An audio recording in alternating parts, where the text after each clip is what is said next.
la verdad detrás de un peculiar avistamiento. Se abalanzaba hacia ellos. No tenían idea que era este monstruo. Una aeronave gigante desaparece en el aire.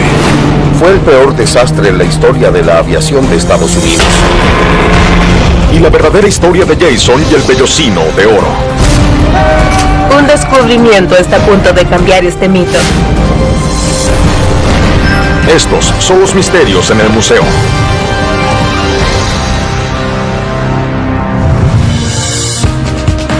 Los visitantes de Buffalo, Nueva York, pueden visitar 6 casas diseñadas por el legendario arquitecto estadounidense Frank Lloyd Wright. Pero ubicada en el suburbio de Amherst, se encuentra una institución muy diferente, pero no menos atractiva. El Skepticism en el Center for Inquiry.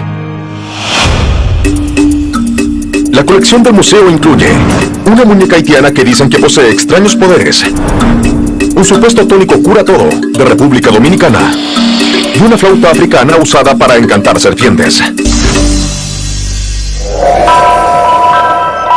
Pero entre estos objetos supuestamente mágicos, hay uno mucho más aterrador.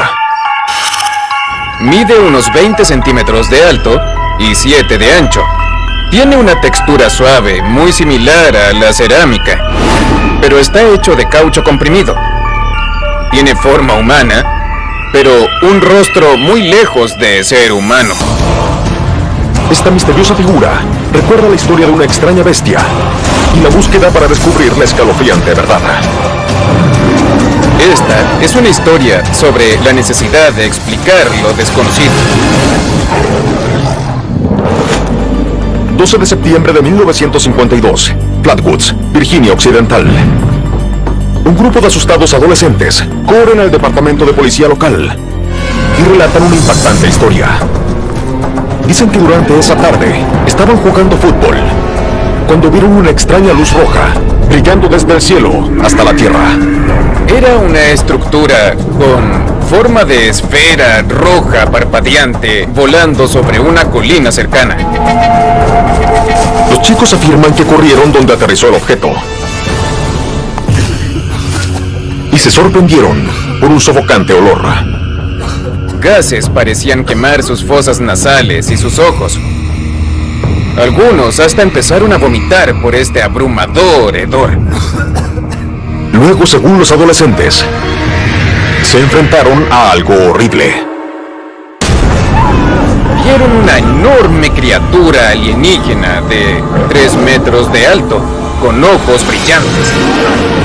Los chicos dijeron que la criatura desplegó unas garras afiladas y que estaba listo para atacar. Los chicos gritaron y corrieron, mientras esta figura se abalanzaba hacia ellos. No tenían idea de qué era este monstruo ni de qué mundo venía. Basado en el testimonio de los chicos, un artista hace un dibujo de una criatura con ojos brillantes y rostro con forma de corazón. A pesar de la descripción detallada, el policía no cree en las afirmaciones de los adolescentes. Pero cuando va a la escena a investigar, también se enfrenta al mismo olor intenso. El policía había olido zorrillos antes, conocía bien el olor de esos animales y sabía que este no se parecía en nada. La noticia del avistamiento llega a la prensa y la región se llena de historias de la misteriosa y aterradora criatura que asustó a un grupo de chicos. Los medios y los tabloides tomaron de inmediato este intrigante incidente. Los lugareños hasta le dieron un apodo: el monstruo de Flatwoods. Y mientras el interés crecía, algunos pensaban que lo que los chicos habían visto no era solo un monstruo, sino que un ser de otro mundo. Muchas personas creían que estos chicos habían visto una especie de extraterrestre del espacio. Mientras el misterio avanza, surge una teoría que podría explicar la historia de los chicos. Según los astrónomos, se registró un meteorito esa misma noche y sobre la misma región donde los chicos vieron la luz roja en el cielo. Cerca de las 7 p.m. de la noche en cuestión se registró una bola de fuego roja sobre la región en Virginia Occidental. Los astrónomos creen que la luz roja que vieron los muchachos fue creada por un meteorito entrando en la atmósfera de la Tierra. Eso también explicaría ese fétido olor. Normalmente, esas rocas espaciales contienen troilita, un compuesto conocido por emitir un olor sulfuroso. Pero aún queda una pregunta. ¿Qué era esa criatura que supuestamente se acercó a los chicos? Las respuestas podrían estar en los dibujos de la policía, descritos por los testigos. Los dibujos de los testigos del monstruo de Flatwoods muestran un gran parecido con la lechuza común. La lechuza común, también conocida como lechuza de campanario, tiene un rostro con forma de corazón. A diferencia de otras lechuzas, su sonido es similar a un silbido o un extraño grito. Los investigadores concluyen que los chicos sí vieron el meteorito. Y con el impacto del espectáculo, se sorprendieron cuando una lechuza voló hacia ellos, mostrando sus garras. Tal vez los chicos se asustaron con eso y quedaron sorprendidos. Se asustaron mucho con esta supuesta lechuza común, pero la lechuza debió estar más asustada. Hoy, esta figura del monstruo de Flatwoods está en exhibición en el Skepticium, en el Center for Inquiry, en Amherst, Nueva York. Recuerda a la aterradora bestia, que resultó ser solo un gran susto. Hershey, Pensilvania. Con el apodo del lugar más dulce de la Tierra, esta ciudad posee una de las compañías de chocolate más famosas del mundo. Pero en el centro de la ciudad se encuentra un establecimiento no dedicado al chocolate, sino que a los buses. El Museo del Transporte en Bus. Ubicado dentro del antiguo Club Automotriz de Estados Unidos, su colección incluye un bus General Motors de la década de 1940, un sedán personalizado por White Motor Company en 1935 y un Tucker Torpedo de 1948, uno de solo 51 que se fabricaron.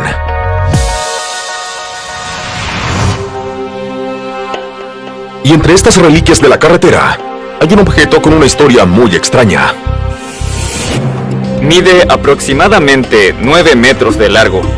Los lados están alineados con ventanas grandes y el borde tiene un contraste de rojo con blanco. Y pesa unas 14 toneladas. Esta cosa es enorme. Este bus recuerda el caso de una persona perdida que cautivó a la nación. Esta es la historia de un valiente conductor que rompió esquemas. 28 de marzo de 1947, Nueva York. El detective veterano, Fred Durant, recibe una llamada de un preocupado oficial del sistema de buses de Nueva York. El hombre dice que después de dejar el terminal, uno de sus buses nunca llegó a su ruta programada en el Bronx. Los buses no pueden llegar a su ruta. A veces se retrasan. Pero esta no era una situación común. No solo eso, el bus no se ha visto desde que dejó el terminal en la mañana. ¿Y si el bus chocó? ¿Y si los pasajeros estaban heridos? Todos estaban preocupados por eso. Primero, Durant revisa el reporte diario del tráfico, pero no encuentra incidentes que involucraran a un bus. Envía un boletín y luego sale a las calles para rastrear la ruta del bus. Pero luego de varias horas recorriendo el Bronx, no encuentra señales del vehículo perdido. Era como si hubiera desaparecido en el aire. Este caso no se parecía a ningún otro. Luego Durant revisa los antecedentes del conductor, William Chimilo, de 37 años. Will Chimilo era un hombre de familia del Bronx. Había conducido este bus todos los días por las últimas 2 décadas. Y que no llegara a su ruta era increíblemente extraño. Cuando Durant contacta a la familia de Chimilo, dicen que tampoco han sabido de él. Pero luego esa noche, el detective recibe una llamada. Un bus de la ciudad de Nueva York fue visto viajando al sur por Nueva Jersey. Durant ahora sabía que tenía un serio problema en sus manos. Durant emite una alerta interestatal. Pero los días pasan y nadie reporta haber visto el bus de nuevo. Era una gran historia de intriga. Este conductor súper confiable que había ayudado a otros por décadas desaparece de repente junto con el bus. Y por otro lado, nadie sabe dónde está. Finalmente, luego de 3 días de búsqueda, la compañía de buses recibe un telegrama. Es de nadie más que el conductor, William Chimilo. Y lo que dice los sorprende a todos. Nadie se esperaba lo que estaban a punto de saber sobre este bus perdido. ¿Cuál es la historia detrás de este vehículo desaparecido?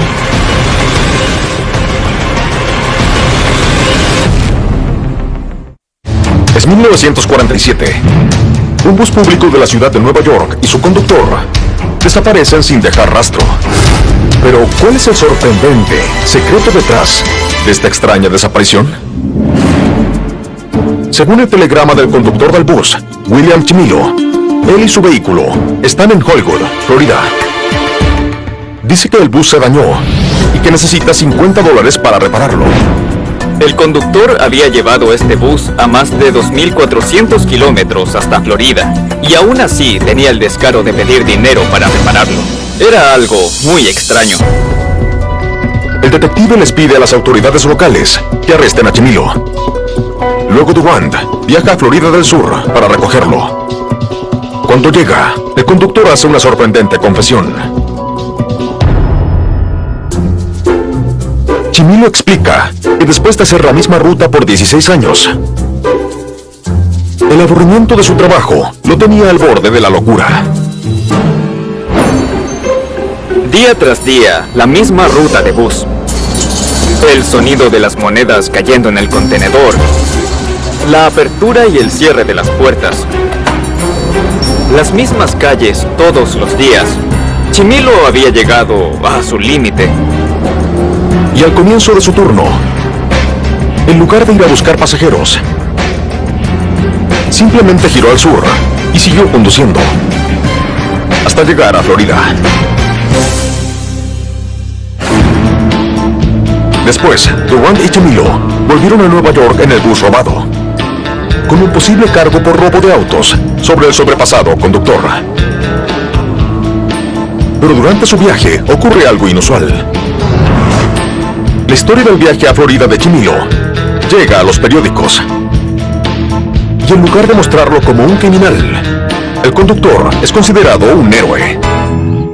Hubo titulares en todo el país sobre un hombre que representaba el liberarse de las normas y tomar riesgos. La gente se inspiró por la valentía de su historia. Cuando Durant y Chimilo llegan a la Gran Manzana, el bus es recibido por una gran multitud de neoyorquinos. Claramente, la historia de Chimilo llegó a las personas. ¿Quién no puede sentirse identificado con alguien cansado de su rutina diaria?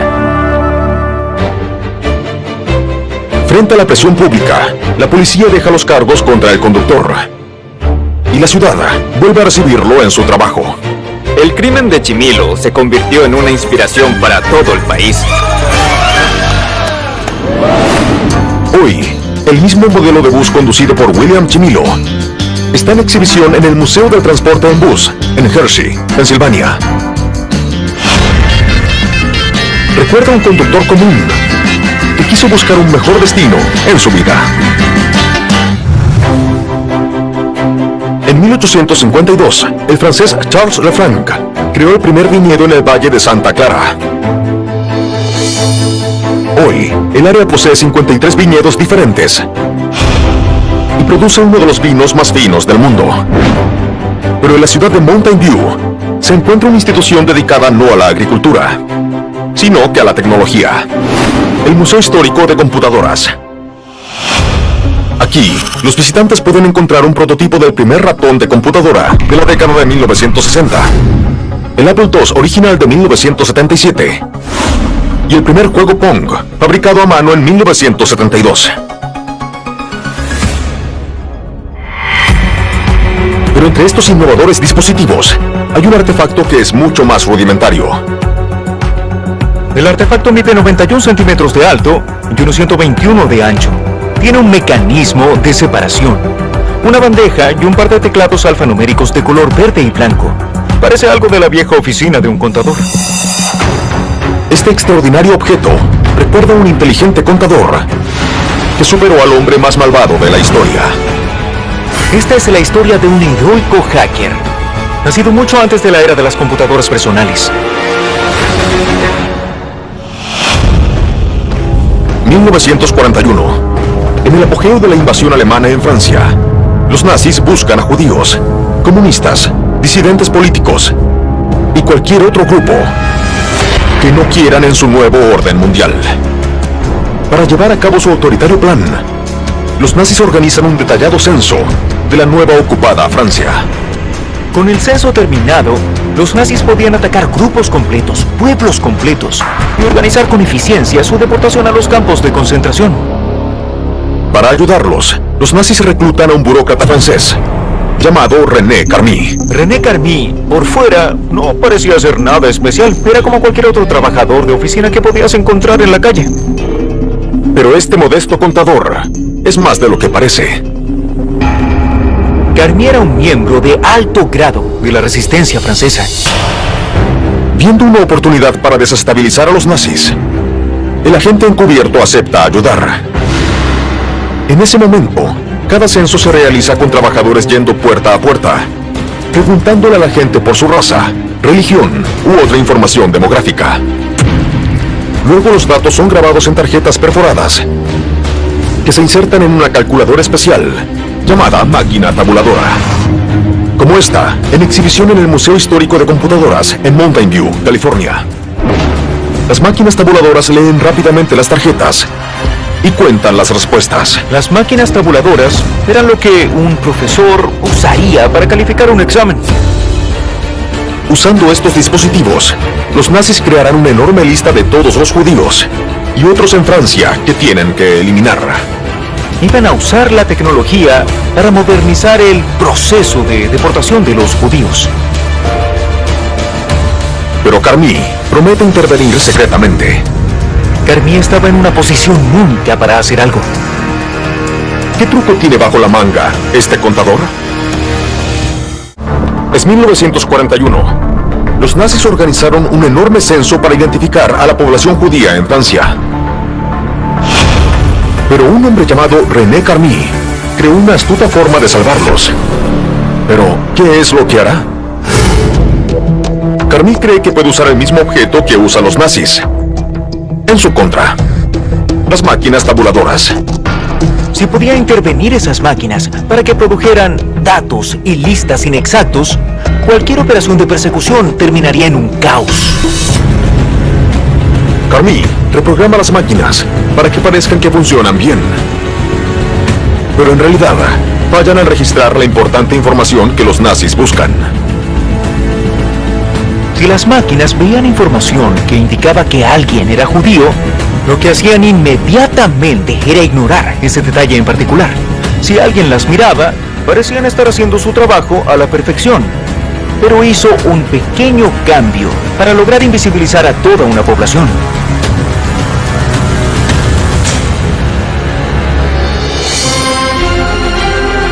El resultado es que miles de personas vulnerables se salvan de los campos de muerte nazis.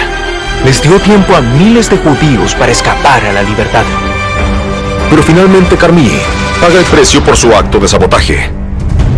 En 1944, los nazis descubren lo que hizo y lo envían a un campo de concentración, donde murió en 1945. Pero su muerte no fue en vano. Los historiadores estiman que el valiente acto de sabotaje de Carmy salvó más de 100.000 vidas. Gracias al heroico trabajo de René Carmy, Francia sufrió menos muertes de judíos que cualquier otro de los países ocupados. Hoy, una máquina tabuladora se encuentra en exhibición en el Museo Histórico de Computadoras en Mountain View, California. Es un testamento de un valiente hombre que intervino el sistema para defender a su comunidad. Basilea, Suiza. Esta ciudad es hogar de increíbles edificios modernos como el museo con forma de cubo llamado el Schrödinger, la angular Torre Roach y una estructura de vidrio de 31 niveles llamada el Messeturm. Pero entre estas estructuras contemporáneas hay una institución que celebra el mundo antiguo, el Antiken Museum de Basilea.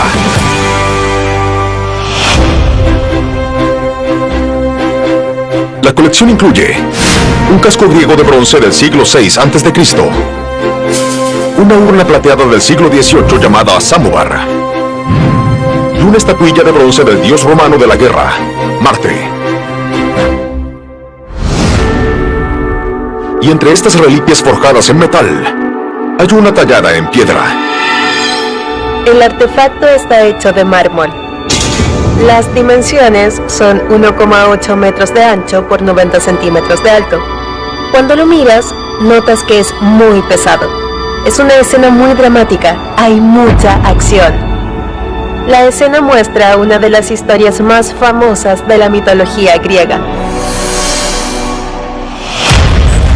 Esta escultura increíblemente detallada muestra una antigua historia de riqueza, poder y monstruos. Y muchos creen que esta famosa fábula no fue ficción, sino que un hecho. Esta es la historia de un mito antiguo, un héroe famoso y muchísimo oro.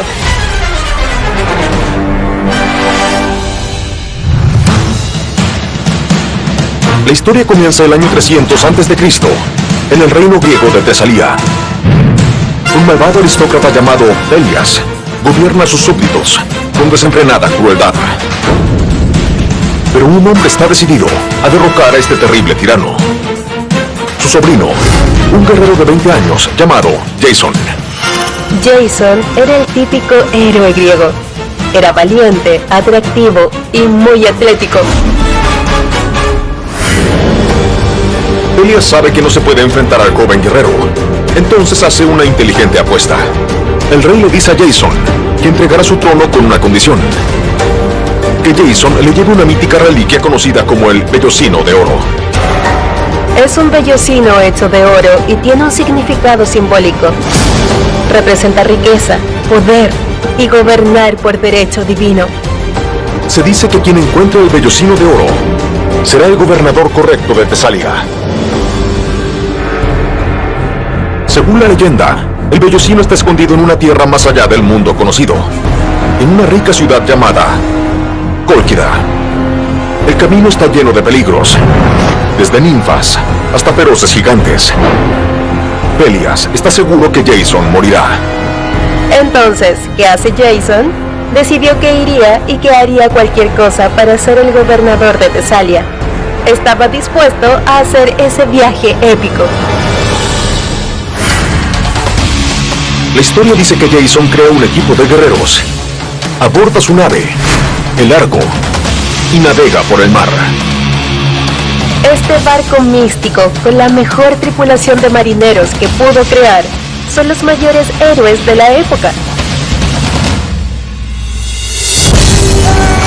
Luego de derrotar a todo tipo de monstruos, Jason encuentra el vellocino, lo lleva a Tesalia y consigue el trono.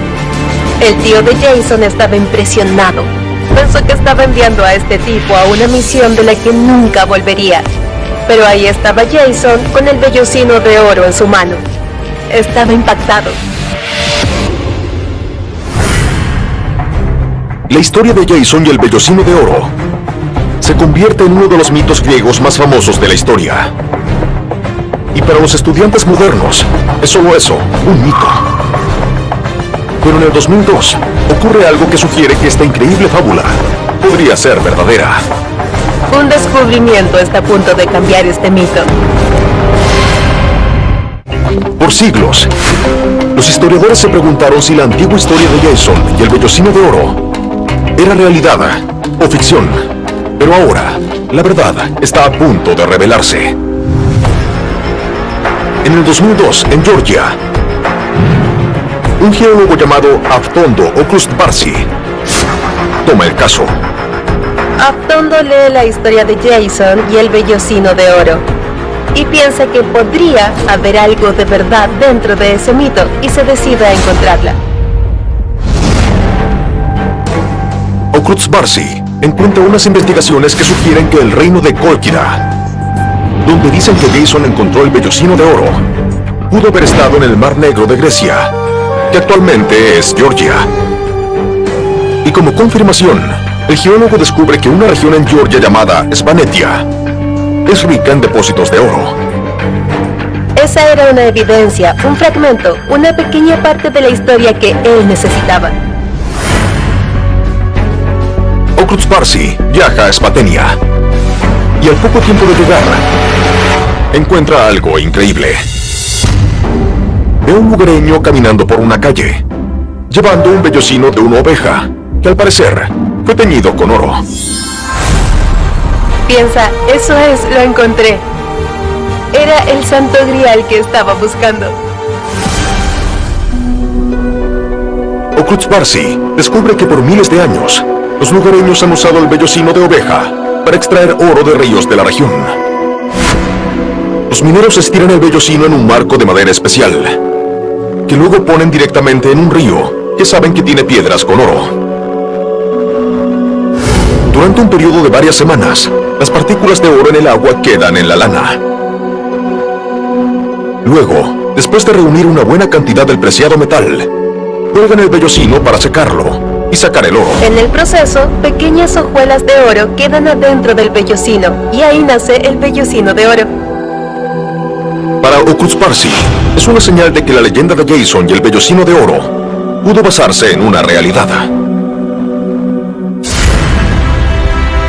En el 2010, el geólogo publica sus descubrimientos en un periódico científico. Muchos creen que el Jason real pudo haber viajado a buscar las riquezas de esta región y usarlas para ascender al trono. Con el tiempo, esa historia evolucionó a la leyenda que conocemos hoy.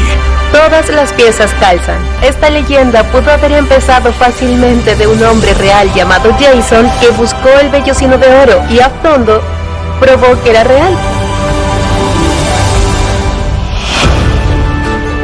Y ahora, este panel de mármol con el épico viaje de Jason para encontrar el vellocino de oro está en exhibición en el Antique Museum, en Basilea, Suiza. Nos recuerda que algunos antiguos mitos podrían tener sus raíces en la realidad. Entre parques temáticos, emocionantes montañas rusas y los espectáculos que hacen de Orlando, Florida, uno de los destinos turísticos más importantes del país, se encuentra el lago Eola, ubicado en el centro de la ciudad. El lago toma vida de noche con un increíble espectáculo de luces. Pero aquellos que quieran saber del pasado del área pueden ir al Centro Regional de Historia de Orange County. Recordando los orígenes del condado como una comunidad ranchera, la colección incluye un sello de hierro usado para marcar ganado, un látigo para agrupar animales y un cuerno de pólvora del siglo XIX. Pero entre estas desgastadas herramientas, hay una que muestra que mantuvo su brillo. Tiene colores brillantes en tonos verde y anaranjado, y tiene un marco negro. Mide 68 centímetros de alto por 99 de ancho. Este objeto se compone de pintura, paneles laminados, madera y varios trozos de metal. Muestra un tranquilo atardecer, es un paisaje tropical. Esta pintura recuerda a un atrevido artista que no se detuvo para alcanzar sus sueños. Esta es una historia de discriminación, determinación y liberación a través del arte. Es 1959 en Fort Pierce, Florida. Alfred Hare, de 18 años, se acaba de graduar de la secundaria. Alfred Hare era un hombre muy creativo. Había tomado clases de arte en la escuela y quería convertirse en artista. Como Hare tiene poco dinero para pagar sus suministros de arte tradicionales, usa cualquier material que encuentra. Usaba paneles laminados como lienzos. Usaba sus dedos y cuchillos como pinceles. Hacía lo mejor que podía y estaba dispuesto a llegar lo más lejos posible con lo que tenía. Con estas simples herramientas, Hare crea increíbles paisajes de la costa de Florida. Ponía colores sobre colores para que fueran lo más vibrantes y energéticos posibles. Pero el prometedor artista se encuentra con un problema. Asegurar una exhibición en una galería de arte local es casi imposible. Debido a la segregación, era imposible que un artista afroamericano mostrara sus obras en una galería de personas blancas. Hare teme que si no puede vender sus pinturas, se ve obligado a abandonar su arte y buscar uno de los pocos trabajos disponibles para los hombres afroamericanos de su edad. Podía trabajar cosechando naranjas en un campo, o tomates, o en una compañía de empaques. Pero él no quería estar en ningún campo ni hacer ningún trabajo manual. Él quería convertirse en un artista. Hare se niega a renunciar, pero su único camino al éxito comercial es ir más allá. Para convertirse en un pintor profesional, Hare tenía que reinventar lo que significaba vender arte. Entonces, ¿cuál es el plan de Hare? Es la década de 1950 en el sur de Florida.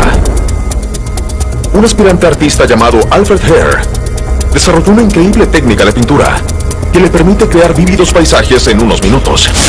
Pero tiene un problema. Las galerías no exhiben su arte por el color de su piel. Entonces, ¿qué hará este pintor para encontrar un mercado para su trabajo? Hare decide que si no puede vender sus obras en galerías, se las venderá directamente a la gente. Y con el apoyo de sus amigos y familiares, crea un plan. Tenía que pensar más allá de los límites. Entonces dijo, ¿saben? Carguemos el auto y viajemos. Vamos de lugar en lugar, de casa en casa, de negocio a negocio, para vender estas pinturas. Hare viaja por estaciones de combustible, hoteles y otros negocios, ofreciendo sus pinturas por $25 cada una. Hasta se instala junto a la carretera para llegar a los turistas que se dirigen a las playas de Florida. En cada lugar encuentra varios clientes. A la gente le gustaban sus pinturas. Su trabajo era nuevo, tenía energía, era hermoso. Y a los turistas, que ni siquiera eran de Florida, se llevaban un poco de la ciudad con ellos. Con el tiempo, la inusual técnica de ventas de Hare atrajo la atención de otros nuevos artistas afroamericanos. La respuesta de Hare a la segregación fue ganarse la vida con la pintura. Y además, inspiró a otros artistas que estaban en condiciones similares. Más tarde, Hare y sus compañeros artistas formaron un grupo, vendiendo sus obras junto a la carretera y en estaciones de combustible. El grupo se gana el apodo de los Bandoleros de Florida. Hoy, Alfred Hare y los Bandoleros de Florida son reconocidos como íconos de la escena artística de la ciudad. Ahora sus obras se venden en galerías de todo el país, cuyos dueños son personajes célebres, como Steven Spielberg y Michelle Obama. Esta obra, pintada por Alfred Hare, está ahora en exhibición en el Centro Regional de Historia de Orange County, en Orlando, Florida. Recuerda la increíble determinación de un artista que lo llevó al camino del éxito.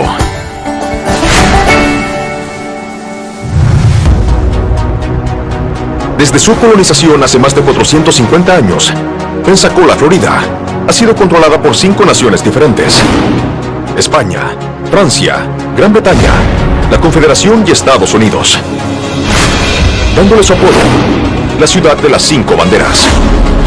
Pero hay una institución que celebra una historia más reciente: el Museo Nacional de Aviación Naval. La colección incluye más de 150 aeronaves, incluyendo un F-14 Tomcat, famoso en la película Top Gun, un S-3 Viking, usado para destruir submarinos, y un biplano de la era de la Segunda Guerra Mundial, piloteado por el presidente número 41 de Estados Unidos, George H.W. Bush. Pero entre estas máquinas monumentales hay un objeto pequeño.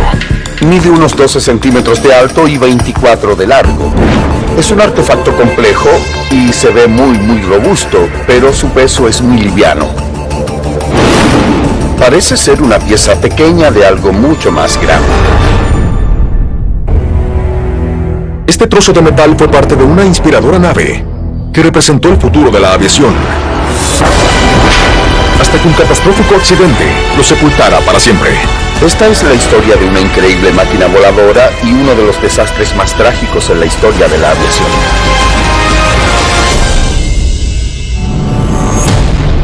Es 1931. Por todo el país, un nuevo tipo de máquina está revolucionando los viajes aéreos. Las aeronaves de cuerpo rígido, conocidas como dirigibles. Estas enormes naves consisten de un esqueleto de metal envuelto en lona y relleno de gases más livianos que el aire, como hidrógeno o helio. Cuando estas naves aparecieron en la escena, parecían ser el futuro de la aviación. Eran grandes, podían volar lejos y eran rápidas para esa época.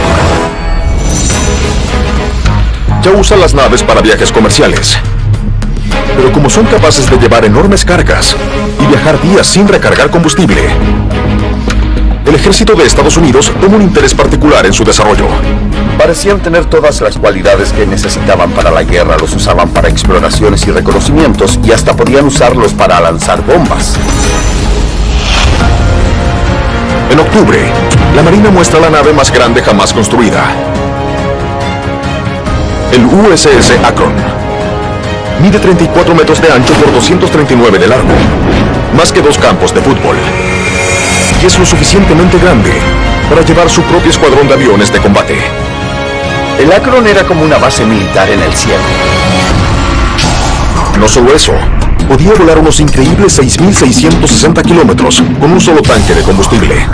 El Akron puede viajar una distancia más larga que cualquier nave antes que él. Esto era algo impresionante para la época, debió ser increíble. La Marina somete al Akron a 2 años de rigurosas pruebas. Pero justo antes de ser puesto en servicio militar activo, algo sale terriblemente mal. El 3 de abril de 1933, el Akron sale a su último vuelo de prueba desde una estación aérea naval en Lakehurst, Nueva Jersey, llevando 76 pasajeros. La nave se eleva sobre el Océano Atlántico. Confiaban mucho en su máquina. Pero a 45 minutos del vuelo, los oficiales en la base pierden contacto con el Akron. Primero piensan que solo es un problema de radio. Pero el tiempo avanza y sin noticias de la tripulación, los oficiales temen lo peor. Perdieron el contacto por completo. Estaban muy preocupados por el destino del Akron. ¿Pero qué le pasó a este gigante de los cielos? Es el 4 de abril de 1933. La Marina de Estados Unidos realiza pruebas de campo en un enorme dirigible llamado USS Akron. Pero a minutos de su último vuelo de prueba, Control desde tierra pierde contacto con la nave. ¿Pero qué le pasó a esta maravilla monumental? Luego de varios intentos fallidos por hacer contacto con el Akron, la Marina envía naves de búsqueda y rescate al Atlántico. Y a pocos kilómetros de la costa de Nueva Jersey, descubren una trágica escena. Partes del marco de la nave, como esta pieza de la viga en exhibición en el Museo Nacional de Aviación Naval, están repartidas por toda la superficie del océano. El desastre se extiende por kilómetros. De los 76 tripulantes, solo 3 son encontrados con vida. Fue el peor desastre en la historia de la aviación de Estados Unidos. La Marina debió estar devastada. En los días siguientes a la tragedia, los oficiales de la Marina tratan de descubrir qué pasó con el Akron. La Marina quería llegar al fondo de esto. Si no descubrían qué había pasado, todo el programa de aeronaves podía estar en peligro. Pero sin evidencias concretas que apunten a la causa, nacieron los rumores. Algunos especulan que el Akron pudo haber sufrido un defecto estructural, pero parecía poco probable. El Akron era una de las aeronaves mejor construidas. Había completado 73 vuelos de prueba. Una falla estructural parecía estar descartada. Otros apuntan a un sabotaje. Resultó que un mecánico llamado Paul Casey, que trabajó en el Akron durante su construcción, fue arrestado 2 años antes del choque por sospechas de ser miembro del Partido Comunista. Esto también era poco probable. Nunca lo condenaron por ningún delito y no había evidencias de algún tipo de sabotaje. Luego, ya recuperado del accidente, Uno de los sobrevivientes, un oficial llamado Herbert Wiley, entrega su relato como testigo de los trágicos últimos momentos del Akron. Según Wiley, a una hora del vuelo, una repentina tormenta apareció sobre el Atlántico. Los fuertes vientos sacudieron la nave y la enviaron directo al océano. La tripulación perdió el control y antes de darse cuenta, la tormenta los había envuelto. Debió ser un caos.